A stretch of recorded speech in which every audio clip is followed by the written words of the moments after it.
డబ్బు, అనారోగ్యం, ఉద్యోగం, వ్యాపారం అప్పులతో బాధపడుతున్నారా? వెంటనే జేకేఆర్ గురువు గారికి కాల్ చేసి అపాయింట్మెంట్ తీసుకోండి.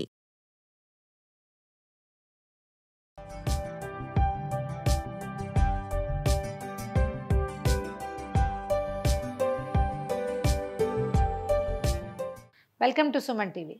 సింపుల్ హల్వాలు చేసుకుంటాం మనం అప్పటికప్పుడు ఏదో. అయితే సగ్గుబియ్యంతో కూడా అప్పటికప్పుడు చేసుకోవచ్చండి. ఒక అరగంట సేపు నానబెట్టి సగ్గుబియ్యాన్ని తర్వాత హల్వా లాగా చేసుకోవచ్చు. పాలు పోయాం. మామూలుగా సగ్గుబియ్యం ఏం చేస్తామంటే మనం పాలు పోసి పాయసం చేస్తాం. ఇందులో ఏం చేస్తాం, కొంచెం సేమియాలు కూడా కలిపి లూజ్గా కూడా చేసుకుంటాం కదా. సగ్గుబియ్యం జావలాగా చేసుకుని తాగుతాం. ఏవో రకరకాల మెథడ్స్. అయితే హల్వా చేస్తే బాగుంటుందండి, చాలా తక్కువ ఖర్చుతోటి. జస్ట్ సగ్గుబియ్యము, పంచదార అంతే. జనరల్ హల్వాలు కాస్ట్లీ, చాలా టైం టేకింగ్. ఇది అంత టైం టేకింగ్ కాదు, అంత ఖరీదు కాదు, సింపుల్గా చేసేయచ్చు. సగ్గుబియ్యాన్ని ఒక గంట కనీసం నానబెట్టండి, తొందరగా అయిపోతుంది ఎక్కువసేపు నానబెడితే. అవి నానే లోపల కాసిన బాదం పప్పులు, జీడిపప్పులు రెడీ చేసుకోండి. ఏలకులు పొడి చేసి పెట్టుకోండి. తర్వాత ఏమో ఇందులో కొంచెం కలర్ రావడానికి ఫుడ్ కలర్ వేసుకుంటే మీ చాయిస్ అండి. మేము ఫుడ్ కలర్ పెద్దగా వాడం కాబట్టి నేనేం చేస్తానంటే కొంచెం కుంకుమ పువ్వుని పాలలో వేసి పెడతాను. కలర్ చూడండి, చిన్న ఎల్లోయిష్ వచ్చింది. 5 నిమిషాలు అయింది వేసి.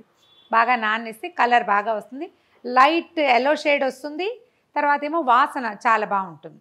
సో ఇప్పుడు నానబెట్టిన సగ్గుబియ్యాన్ని ఏం చేయాలో చూద్దాం. సగ్గుబియ్యాన్ని పెట్టాం, దాన్ని వడబోసేసేయండి. నీళ్లు తీసేసి పక్కన పెట్టుకుందాం. సగ్గుబియ్యంలో పూర్తిగా నీరు తీసేసేయండి. కాసేపు కడిగేసి వడబట్టేస్తే, అంటే 2-3 సార్లు కడిగి ఒక గంట నానబెట్టడము. తర్వాత వాటిని వడేసి పక్కకు పెట్టడం. తర్వాత ఏం చేద్దామంటే ఇందులో 1 స్పూన్ 2 స్పూన్లు నెయ్యి వేసుకుందాము. ముందు ఇందులో వేయదలుచుకున్న జీడిపప్పు, కిస్మిస్, మీరు ఏమైనా బాదం ముక్కలు, చారపప్పులు వేయదలుచుకుంటే అవన్నీ వేసి వేయించి తీసి పక్కన పెట్టేసుకోండి. జీడిపప్పులు, కిస్మిస్లు వేయించేద్దాము. పప్పులు తీసి పక్కకు పెట్టుకుని స్టవ్ సిమ్లో పెట్టి సగ్గుబియ్యం మనం నానబెట్టి పెట్టాం కదా, ఇది నేతిలో వేసేద్దాం.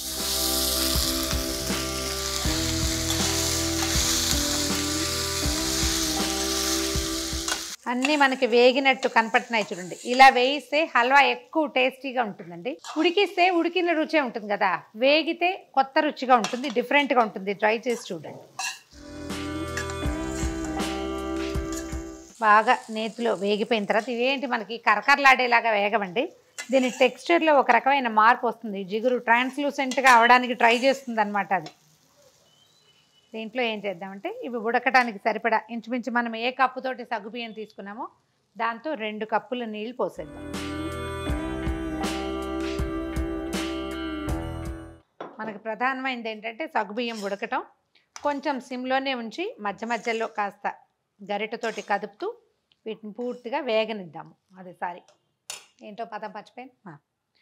మధ్య మధ్యలో కదుపుతూ అడుగు పట్టకుండా చూసుకుంటూ నిదానంగా వీటిని ఉడకనిద్దాము. సగ్గుబియ్యం ఉడికేసరికి లోపల ఉండే ఈ తెలుపంతా తగ్గిపోతుంది కదా, పిండి పదార్థం పోయి మొత్తం అంతా చక్కగా ట్రాన్స్లూసెంట్గా, అంటే ఎలా అనాలి, ట్రాన్స్పరెంట్గా, పారదర్శకంగా అయిపోవాలి. సగ్గుబియ్యం ఉడికిన దాఖలాలు తెలుస్తాయి కదా, అలా చేయాలి. సగ్గుబియ్యం దాదాపుగా ఉడికిపోయండి. నేను మధ్య మధ్యలో కదుపుతూనే ఉన్నాను. దీన్ని వదిలేసి వెళ్ళామంటే ఓ చోట గడ్డగా అయిపోతుంది. వదిలేసేయకూడదు. ఇలా పెద్ద గరిటె ఒకటి పెడితే ఇది వేడెక్కకుండా ఉంటుంది. చిన్న స్పూన్ నేను రోజు పెట్టుకునేటట్టు పెట్టకూడదు దీనికి, అందుకని పెద్దది పెట్టాను. చూడండి ఎంత పెద్దది పెట్టుకున్నాను. కదపాలి కాస్త. నెయ్యి వేసాం కాబట్టి, ముందే నేతిలో వేయించాం కాబట్టి అంత ఎక్కువ శుద్ధ అవ్వదు, బట్ అకేషనల్గా కలపాలి దీన్ని. దాదాపుగా అన్నీ ఉడికిపోయినట్టునే, అక్కడక్కడ తెల్లగా కనపడుతుంది, పర్వాలేదు, సగ్గుబియ్యం లుక్ ఉంటుంది. ఇప్పుడు ఏం చేద్దామంటే మనం పక్కన పెట్టుకున్నాం 1 కప్పు సగ్గుబియ్యానికి 1 ముప్పావు కప్పు ఇంచుమించుగా పంచదార పడుతుందండి. పాలు గీలు ఏం పొయ్యం మనము. సిమ్లో పెట్టి పంచదార పోసేది.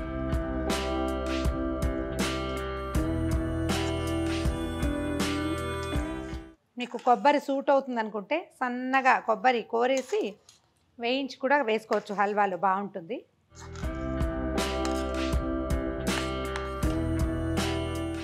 పంచదార పాకం రానిస్తే చేతికి అంటుకోకుండా వచ్చేస్తుంది. తర్వాత ఇదిగో మనం కేసర్, దీన్ని ఏమంటారు దీని పేరు, కుంకుమ పువ్వు రేకల్ని పాలల్లో వేసి పెట్టాను. ఇది వేసేద్దాం ఇందులో.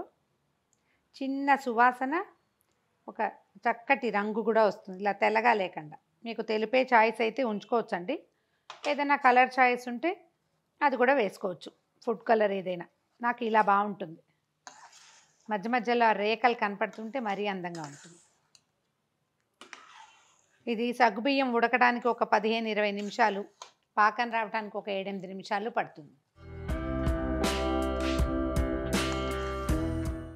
ఇంకొంచెం దగ్గర పడినిద్దాం, పాకం రావాలి. ఇదేంటంటే ఇప్పుడు ముట్టుకుంటే మన చేతికి ఇలా బంకలా అంటుతుంది కదా, కొంచెం ఈ జిగురు తగ్గాలన్నమాట.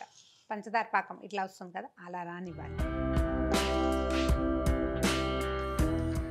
తీసేటప్పుడు పల్చగా తీసేసిన మనం చల్లారాక ఇది స్పూన్తో తీసుకుని తినేలాగా వస్తుంది. కలర్ ఎంత బాగుందో చూడండి. కొద్దిగా కుంకుమ పువ్వు ఇంట్లో ఉంచుకుంటే బాగుంటుందండి. ఫుడ్ కలర్స్ జోలికి వెళ్ళకుండా. ఏముంది ఇలాంటి స్వీట్లలో ఎన్ని వేస్తాం, ఒక 10-12 రేఖలు వేస్తే సరిపోతుంది. ఈ రుచి కూడా ఒకసారి ఇది అలవాటైతే మనకు అంత కలర్ఫుల్ రిచ్ ఆరెంజ్ కలర్లు అవి పెద్ద నచ్చవు. చూడండి ట్రై చేసి. ఇది కుంకుమ పువ్వు ఆరోగ్యానికి కూడా మంచిది. ఇది ఉడుకుతూ ఉండగానే ఒక 2-3 స్పూన్ల నెయ్యి వేసేద్దాము. ఇంతే వేస్తాం, హల్వా కదా, నెయ్యి లేకపోతే ఏం బాగుంటుంది. ఏదో మైదాపిండి శుద్ధ ఇది ఏమంటారు, మన సగ్గుబియ్యం శుద్ధ తింటున్నట్టు ఉంటుంది. అందుకని నెయ్యి ఉంటేనే బాగుంటుంది.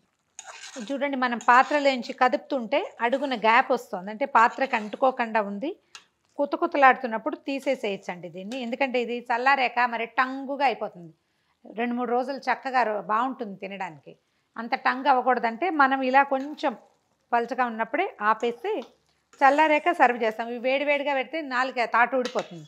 చల్లారిపోవాలి. ఇది చల్లారిపోయాక మనం గరిటతో తీసి ఈ మన హల్వా ప్లేట్స్ ఉంటాయి, బుజ్జి ప్లేట్స్, హల్వా ప్లేట్లో పెడితే చక్కగా స్పూన్తో తీసుకుని తినడానికి చాలా బాగుంటుంది. ఈ కండిషన్లోనే మనం ఆపేసేయచ్చు.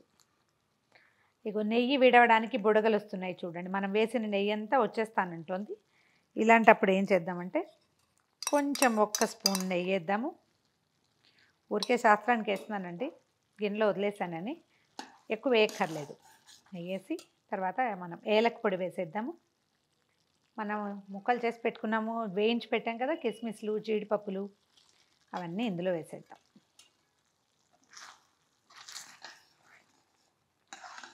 చల్లారాక చక్కగా చిన్న బౌల్స్లో సర్వ్ చేసేస్తే సరిపోతుంది. ఎంత బాగుందో. దీంట్లోకి వచ్చినట్టుగా కేసర్ వాసన, కుంకుమ పువ్వు వాసన ఇంకో దాంట్లో ఇంత క్లియర్గా తెలియదండి. సేమియాలు సగ్గుబియ్యంతో ఆ కుంకుమ పువ్వు వాసన భలే ఎక్సలెంట్గా తెలుస్తుంది. మనం ఎన్ని వేసాం, 10 స్టాండ్స్ వేసాం అంతే, 10 రేఖలు వేసాం. చాలా బాగుంది. ట్రై చేసి చూడండి. రుచికరమైన సింపుల్గా అయిపోయే సగ్గుబియ్యం హల్వా ట్రై చేసి చూడండి. ఈ వీడియో కనుక మీకు నచ్చినట్లయితే లైక్ చేయండి, షేర్ చేయండి. మరిన్ని ఇంట్రెస్టింగ్ వీడియోల కోసం సుమన్ టీవీకి సబ్స్క్రైబ్ చేసుకోండి.